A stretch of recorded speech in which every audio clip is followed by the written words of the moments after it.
Clever Gretel. There was once a cook named Gretel who wore shoes with red heels, and when she walked out with them on, she turned herself this and that, was quite happy and thought, "You certainly are a pretty girl." And when she came home, she drank, in her gladness of heart, a draught of wine, as wine excited a desire to eat. She tasted the best whatever she was cooking until she was satisfied, and said, "The cook must know what the food is like." It came to pass that the master one day said to her, "Gretel, there is a guest coming this evening. Prepare me 2 fellows very daintily." "I will see to it," master answered Gretel. She killed 2 fellows, scalded them, plucked them, put them on the spit, and towards evening set them before the fire that they might roast. The fellows began to turn brown and were nearly ready, but the guest had not yet arrived. Then Gretel called out to her master, "If the guest does not come, I must take the fellows away from the fire. But it will be a sin and shame if they are not eaten the moment they are at their juiciest." The master said, "I will run myself and fetch the guest." When the master had turned his back, Gretel laid the spit with the fellows on one side and thought, "Standing so long by the fire there makes one sweat and thirsty. Who knows when they will come?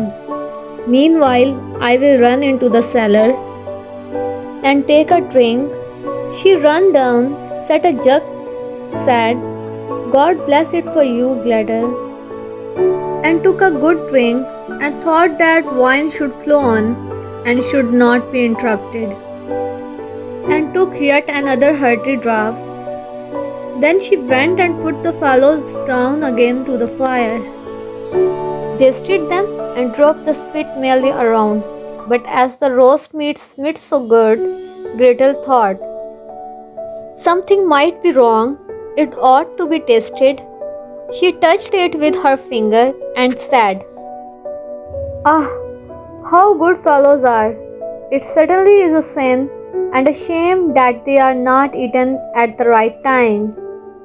She ran to the window to see if the master was not coming with his guest. But she saw no one, and went back to the fellows and thought, "One of the wings is burning. I had better take it off and eat it." So she cut it off, ate it, and enjoyed it. And when she had done, she thought, "The other must go down too, or else master will observe that something is missing." When the 2 wings were eaten, she went and looked for her master and did not see him. It suddenly occurred to her, "Who knows?" Then she said, "Well, Gretel, enjoy yourself. 1 fellow has been cut into. Take another drink and eat it up entirely. When it is eaten, you will have some peace. Why should God's good gifts be spoiled?" So she ran into the cellar again, took an enormous drink, and ate up the 1 chicken in great glee. When one of the chickens was swallowed down, and still her master did not come, Gretel looked at the other and said, "What one is, the other should be likewise. The 2 go together. What's right for the one is right for the other. I think I were to take another draught, it would do me no harm." So she took another hearty drink, and let the second chicken follow the first.